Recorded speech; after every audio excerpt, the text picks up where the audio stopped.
ઉદ્ઘાટન પેન્ડિંગ રહી ગયું અને ટાંકી કેન્સલ થઈ ગઈ. સુરત જિલ્લાના અરેઠના તડકેશ્વર ગામે ભ્રષ્ટાચારની ટાંકી જાણે ખુલ્લેઆમ ફૂટી પડી હોય તેવી ઘટના સામે આવી છે.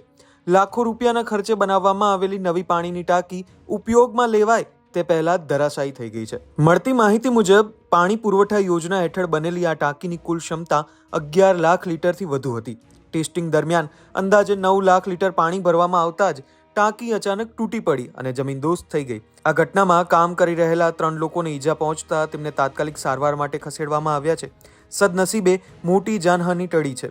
નવું બાંધકામ હોવા છતાં ટાંકી તૂટી પડતા બાંધકામની ગુણવત્તા અને જવાબદાર અધિકારીઓની કામગીરી પર ગંભીર સવાલો ઊભા થયા છે. હવે પ્રશ્ન એ છે કે શું આ બેદરકારી છે કે પછી ખુલ્લો ભ્રષ્ટાચાર? હાલ આ સમગ્ર મામલે તપાસ શરૂ કરવામાં આવી છે. ત્યારે આ અંગે આપનું શું કહેવું છે? કમેન્ટ કરીને ચોક્કસથી જણાવજો.